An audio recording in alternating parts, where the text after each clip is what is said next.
Bonjour à tous, bienvenue dans cette édition du 13h. Voici le sommaire de ce journal. Des femmes s'apprêtent à rejoindre l'arène politique béninoise. Des jeunes filles et des jeunes femmes reçoivent à ce sujet des rudiments. L'initiative est portée par le consortium WANEP Rifonga.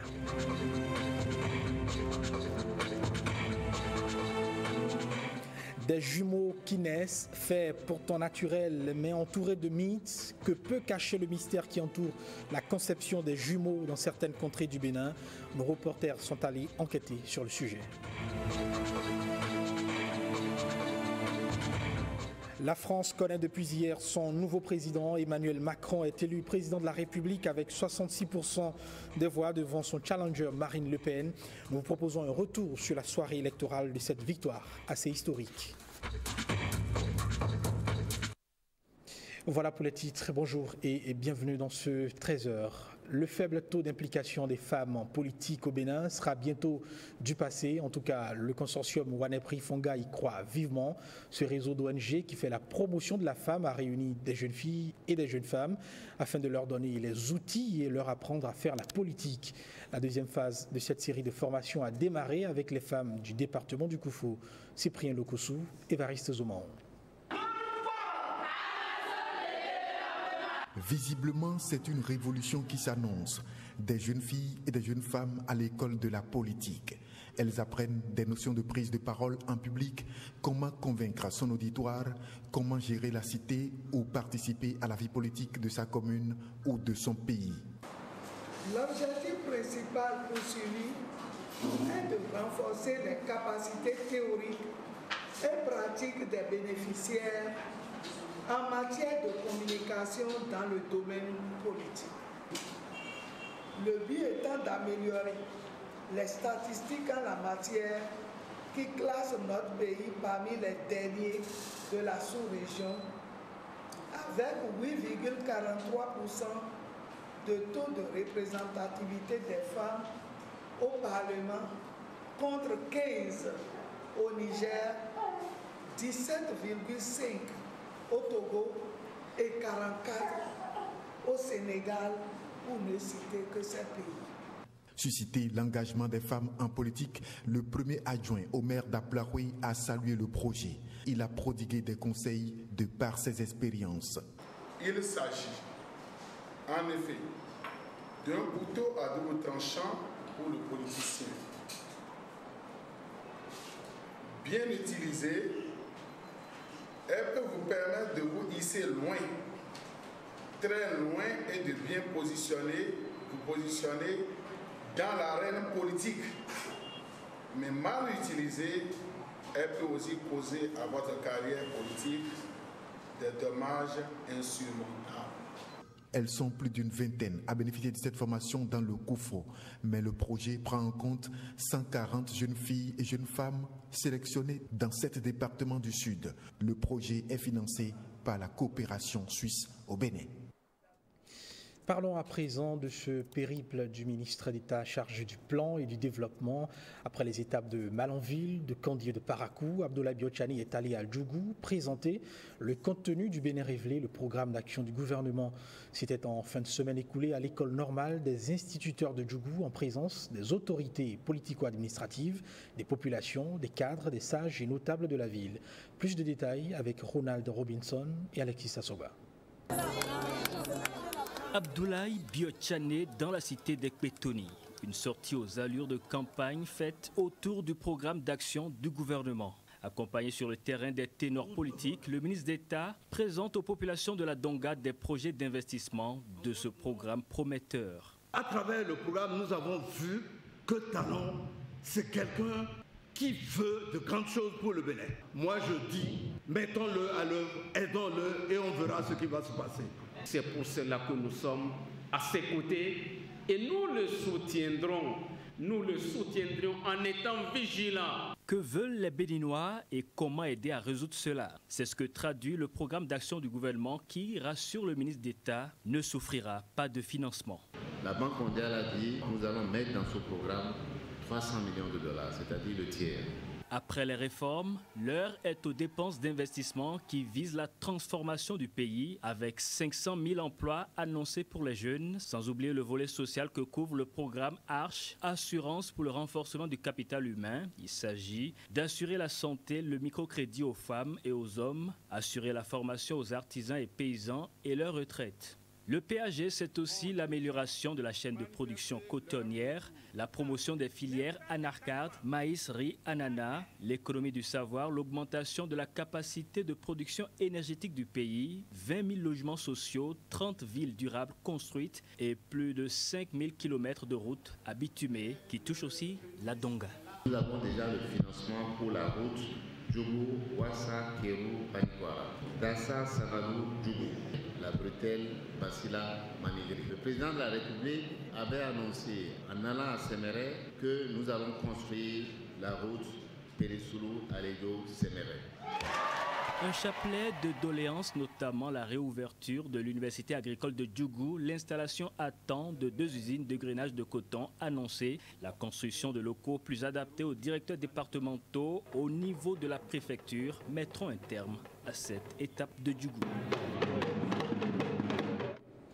Et c'est aujourd'hui, 8 mai, que démarre la semaine de la sécurité routière. Elle va s'étendre jusqu'au 14 mai prochain. Thème retenu par la communauté internationale, ralentir pour sauver des vies humaines. Cette semaine vise à sensibiliser les usagers de la route sur les bonnes pratiques à adopter en circulation.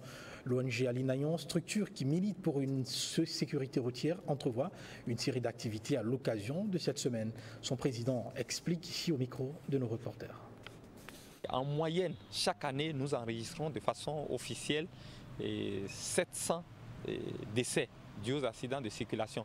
Dans le cas d'espèce de cette 4e semaine, nous allons agir sur les hommes et beaucoup plus les infrastructures que nous avons. Les hommes, c'est que l'homme doit prendre conscience en sachant que lorsque je fais de la vitesse, plus j'augmente la vitesse, plus j'augmente le temps d'arrêt lorsqu'il y a un obstacle devant moi. Devant les écoles, nous devons être au plus à 30 km/h.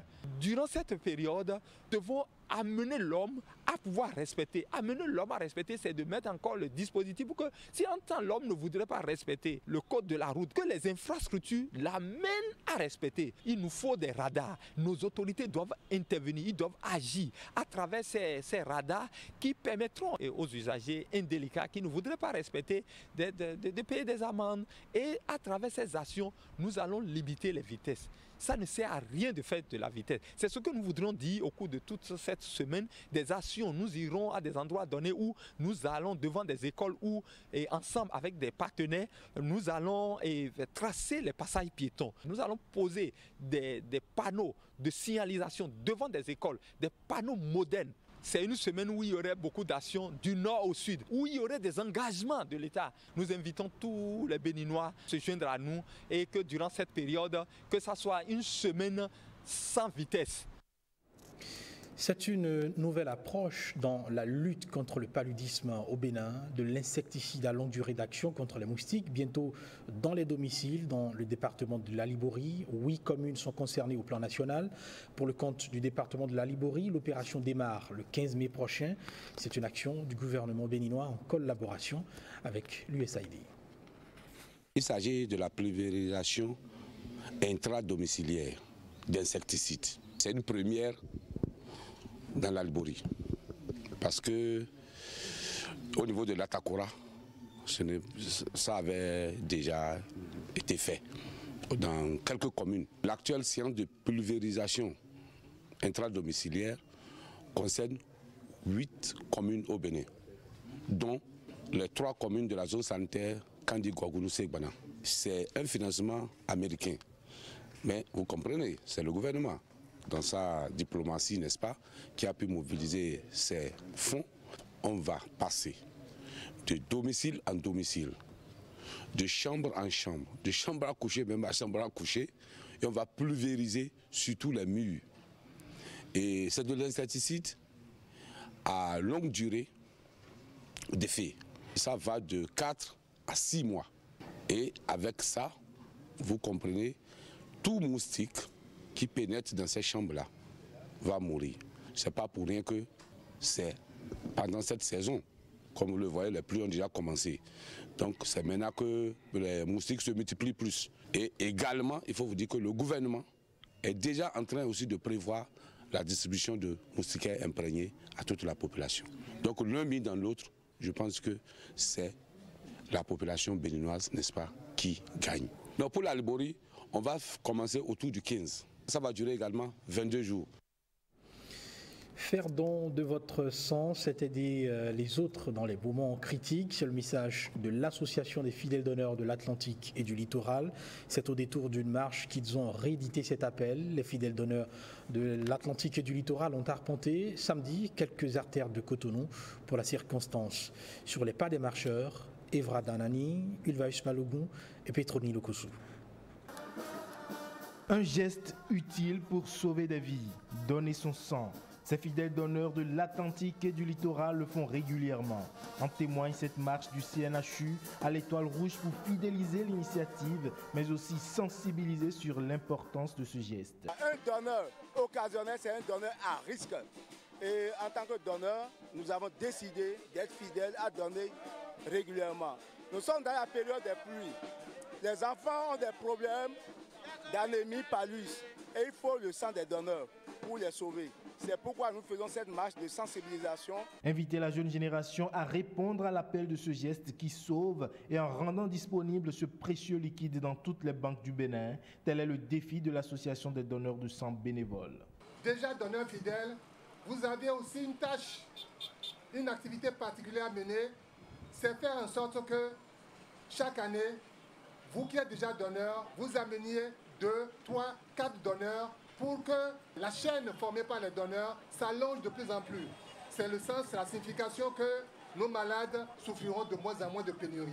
C'est très important. Semer la solidarité chez les enfants, c'est également important. Il faut les préparer à organiser, à construire la solidarité dans notre famille. Faire en sorte que le sang soit à la banque, que le sang soit dans nos formations sanitaires. Et je viens d'apprendre que vous êtes donneur régulier et vous avez accepté d'accompagner mon défi. L'Association des fidèles d'honneur de l'Atlantique et du littoral entend à travers ses retrouvailles de réjouissance encourager ses membres à pérenniser ce geste. On parle d'éducation à présent. Certains parents d'élèves font l'option d'inscrire leurs enfants dans des écoles privées, tant au primaire qu'au secondaire. Les raisons qui fondent ce choix varient d'un foyer à un autre. École privée ou école publique, quels critères militent en faveur de l'une ou l'autre? Mylène Fanon et Igor Ayoso sont allés enquêter. Voyez le reportage. Nous avons 660 écoles privées contre 252 écoles publiques. Ce sont là les statistiques dans le secteur pour le compte de l'année scolaire 2016-2017 à Cotonou. Les écoles privées, on en rencontre dans chaque rue de la ville avec le même programme scolaire. Que ce soit école publique ou école privée, c'est les mêmes ordres d'enseignement qu'on rencontre. C'est la même chose que nous enseignons, mais de façon différente. L'enseignement est certes le même dans ces deux catégories d'écoles. Pourtant, plusieurs parents délaissent le public au détriment du privé. Cela pour plusieurs raisons. Dans les écoles privées, les enfants sont suivis. Parce que c'est ton argent que tu donnes qui permet aux promoteurs des écoles privées de suivre mieux vos enfants. On constate même que les enseignants eux-mêmes, il y en a qui tiennent les classes où se trouvent leurs propres enfants et au lieu de les amener dans leur propre classe, ils préfèrent les inscrire, les déposer dans une école privée avant de revenir dans leur propre école. Dans les écoles privées, c'est plus de professionnalisme et de conscience professionnelle. Plus, qui cherche ou qui induit une valeur ajoutée nécessairement. Néanmoins, l'école publique demeure l'un des repères en matière d'éducation au Bénin. De l'autre côté, du côté du public, c'est des enseignants qui sont formidablement très bien formés. Ils ont assez de diplômes professionnels, ils sont capables de beaucoup de bonnes choses. La bonne ressource même se trouve du côté du public. Ils sont les repères, ils sont les références, parce que l'enseignement, c'est un rôle d'État. Et ceux qui incarnent aujourd'hui l'enseignement au Bénin, c'est bien le secteur public. L'enseignement s'acquiert aussi bien dans les écoles publiques comme dans les écoles privées. Tout dépend de la rigueur qu'on y met pour impacter l'apprenant. Et on en vient maintenant à ce sujet de société, ces humains qui naissent en double, on les appelle des jumeaux. Dans certains cercles familiaux, ils sont accueillis pour certains avec joie et bonheur. Chez d'autres, en revanche, cette euphorie est teintée de crainte. Au Bénin, il s'entretient un certain mythe autour des jumeaux selon les appartenances ethniques et les contrées du pays. Un fait plutôt naturel que celui d'avoir des jumeaux a tôt fait de prendre des allures de superstition et de mystère. Comment en est-on arrivé là ? Qu'est-ce qui peut expliquer le phénomène ? Eh bien, Augustin Baudou et Jean-Claude James sont allés mieux comprendre. Plusieurs enfants nés le même jour et d'une même mère. Nous sommes en présence d'un cas de naissance gémellaire, encore appelé jumeaux, souvent traité avec autant de délicatesse, d'affection, mais également de crainte, car entouré de mythes. En général, les femmes ont un seul enfant. Voilà qu'il y a une qui a 2 ou 3, 4, 5. Bon, ça fait quelque chose de assez surprenant. Ça déclenche ce qu'on appelle d'abord l'attitude sacrée. Le sacré, c'est l'étonnement, la crainte et à la fois l'attraction. C'est ça le sacré, l'ambivalence. Et puis ça crée un mythe, une mythologie. Un mythe qui a conduit à l'instauration de rituels. Pour ces parents de jumeaux en plein rituel, c'est une obligation. Ce sont des enfants sacrés, des enfants envoyés par Dieu pour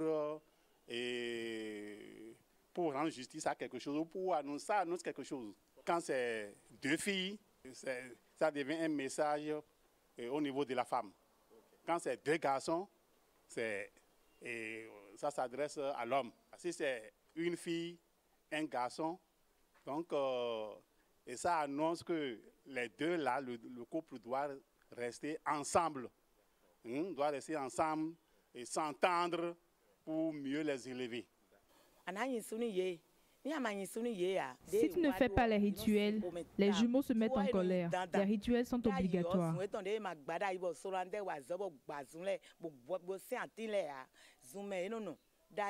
Mais l'idée est loin de faire l'unanimité. Je vais dire que c'est des enfants normaux comme tout être humain.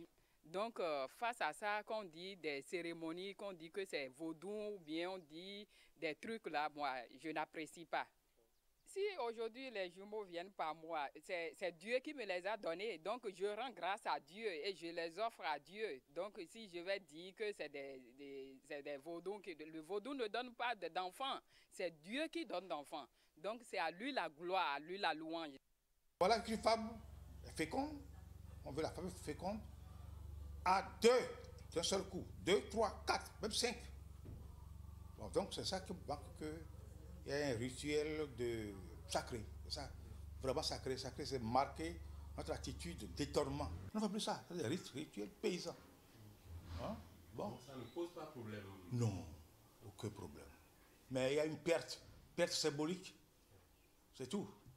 Dans l'univers des jumeaux, on note parfois des décès. Et dans certaines cultures, pour marquer la présence de ces derniers parmi les humains, il faut les représenter par une statuette. C'est ici le cas avec Dame Zinhui. Il y a des gens qui n'aiment pas les jumeaux, mais nous sommes des enfants chanceux. Face à nos plaintes, on trouve toujours une réponse. Sans être parent de jumeaux, ce jeune couturier s'occupe d'eux en mettant à disposition leur accoutrement. Je coule les habits des jumeaux et je leur offre ça. J'obtiens en retour de la bénédiction. La naissance des jumeaux est certes un événement naturel, mais il révèle toute la grandeur de l'Éternel. Un brin de spiritualité dans cette édition. L'Ordre des marins-pêcheurs de l'école transcendentaliste universelle a organisé samedi une conférence publique sur le rôle des ordres initiatiques à l'ère du Verseau, une séance d'échange pour relever l'importance de la connaissance et l'utilisation des forces de lumière pour une vie spirituelle stable et prospère. Ulvaeus Balogun et Edmond Mbo nous font le compte-rendu. Comment vivre sous le principe de ses devoirs afin de bénéficier pleinement de tous ses droits selon les lois de fonctionnement de l'univers? Pour y répondre, l'Ordre des marins-pêcheurs de l'école transcendentaliste universelle prône la connaissance. Connaître pour mieux vivre et produire la lumière. Le but de notre vie, c'est de nous élever spirituellement. Et plus nous nous élevons spirituellement, plus on devient utile, plus on devient de lumière. Nous sommes faits à l'image de Dieu. Ça veut dire tout simplement que nous créons. Mais on crée quoi?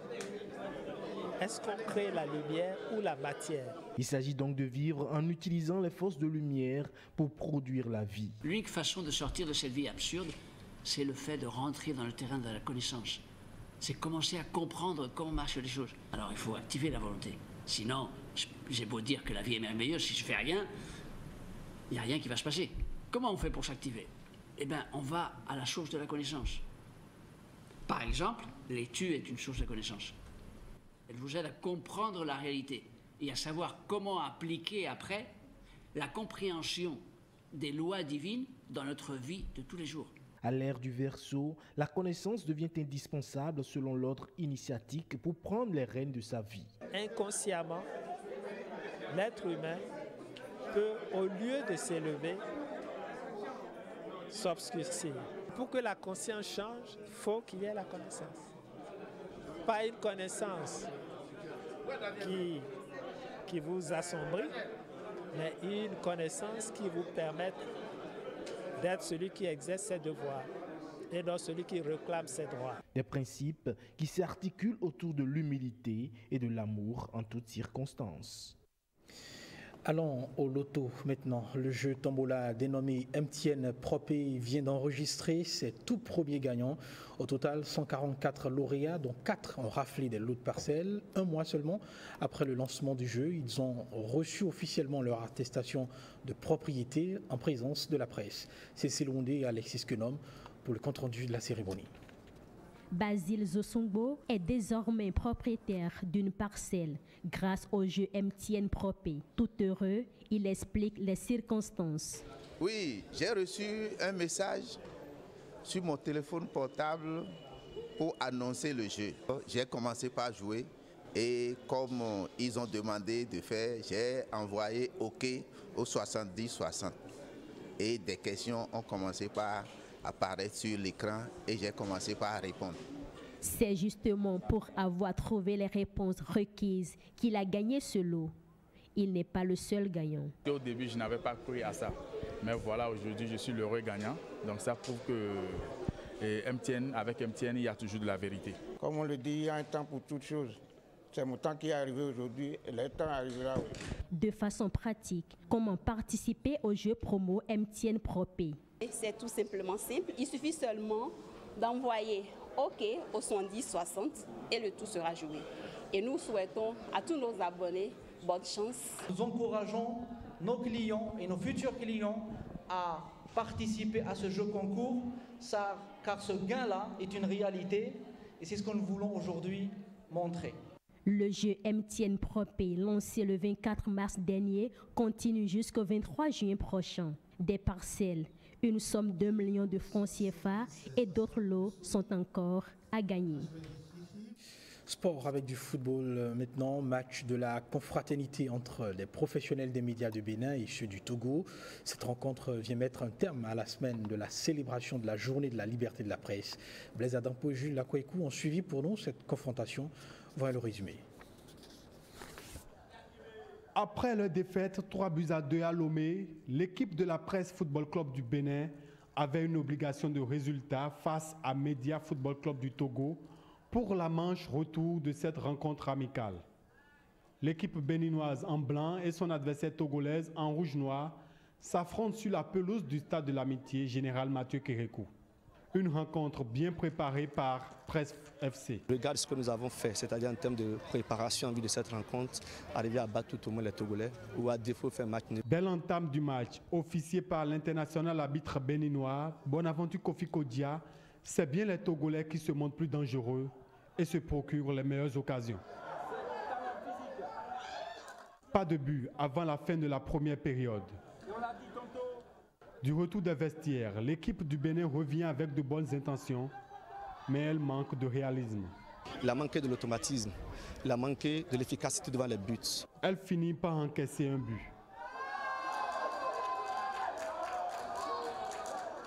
Média FC 1, Presse 0. Une défaite qui sonne une énorme déception côté béninois. Non, déçu.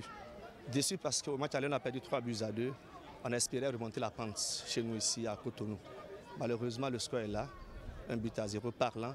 Ça veut dire simplement qu'on a perdu et qu'on n'est pas arrivé à promettre, j'allais dire, à proposer au public qui a fait le déplacement la revanche. Ça a été vraiment difficile, mais je pense qu'on a mis un but peut-être contre le cours du jeu parce qu'à cette période-là, les Béninois maîtrisaient quand même le jeu, mais on a su mettre un but, peut-être mauvaise appréciation du gardien béninois. Malgré ces deux défaites, l'objectif du brassage est atteint. La grosse victoire revient à la confraternité entre les deux équipes, celle du Togo et celle du Bénin.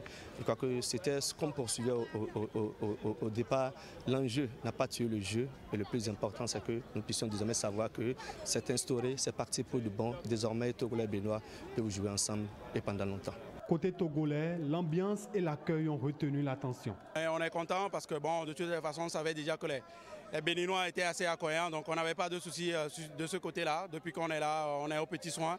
On avait même des supporters dans les tribunes, on est content. Ces professionnels des médias vont également rechausser les crampons pour l'édition prochaine. À l'étranger, à présent, le second tour de l'élection présidentielle française a livré son verdict hier dimanche. C'est Emmanuel Macron, candidat du mouvement En Marche, qui va diriger la France pour les 5 prochaines années. Il a remporté le scrutin face à son challenger Marine Le Pen avec 66% des suffrages. Je vous propose de suivre ici le résumé de la soirée électorale de ce second tour qui consacre la victoire d'Emmanuel Macron. Les sondages le donnaient gagnant à 61,5%. Il a fait plus de 4 points de plus et réalise ainsi le deuxième meilleur score pour un second tour de présidentielle depuis 1965, après celui de Jacques Chirac en 2002. Une victoire écrasante donc, mais atténuée par 2 records moins glorieux. Un taux d'abstention de 25,4%, le plus élevé depuis 1969, et un taux de vote blanc et nul de 11,5%, record de la Ve République. Dans le même temps, le FN bat son record de voix. Plus de 10 millions de personnes ont voté pour Marine Le Pen, soit presque 2 fois plus que pour son père en 2002. À 20h, après l'annonce des résultats, les partisans du nouveau président font la fête au Louvre en écoutant Chris Cab et Magic System. Au chalet du Lac à Vincennes, où une quinzaine de médias ont été interdits, les partisans de Marine Le Pen eurent le visage de Macron sur un écran géant. Puis entament une Marseillaise. Quelques minutes plus tard, la candidate du FN offre les félicitations d'usage. J'ai appelé M. Macron pour le féliciter de son élection. Je lui ai souhaité de réussir face aux immenses défis auxquels la France est confrontée. Avant d'annoncer que le FN va changer de nom pour les législatives. Je proposerai donc d'engager une transformation profonde de notre mouvement afin de constituer une nouvelle force politique. Et finalement de danser sur du Jean-Jacques Goldman.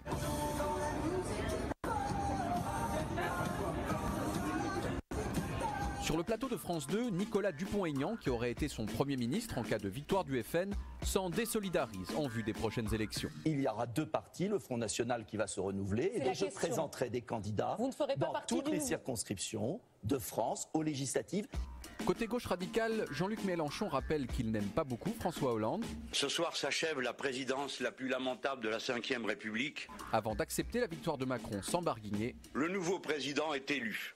La courtoisie et l'amour de notre démocratie commandent d'en prendre acte sans barguigner. Et de mobiliser ses troupes pour les élections à venir. Une nouvelle majorité parlementaire est possible autour de nous. Le nouveau président est aussi félicité par un très grand nombre de chefs d'État, dont Donald Trump qui tweet ses encouragements. Félicitations à Emmanuel Macron pour sa grande victoire. Et Hillary Clinton aussi. Victoire pour Macron, victoire pour la France. Bernie Sanders de son côté félicite les Français. Bravo au peuple de France qui a rejeté le racisme et la xénophobie. Et plusieurs stars américaines, pas forcément de premier ordre, font pareil, comme Alyssa Milano et même Mark Hamill, alias Luke Skywalker. Vive la France! Et puis vers 22h30, Emmanuel Macron apparaît sur fond d'hymne européen, seul sur l'esplanade du Louvre. Il marche longtemps, très longtemps. 3 minutes et 45 secondes exactement, dans une mise en scène un peu monarchique qui rappelle Mitterrand il y a 36 ans, seul au Panthéon le lendemain de sa victoire. Arrivé sur scène, le nouveau président s'adresse à ceux qui ont voté pour lui parce qu'il l'aimait bien. Merci d'être là, de vous être battus avec courage et bienveillance. À ceux qui ont voté pour lui parce qu'il n'aimait pas Marine Le Pen.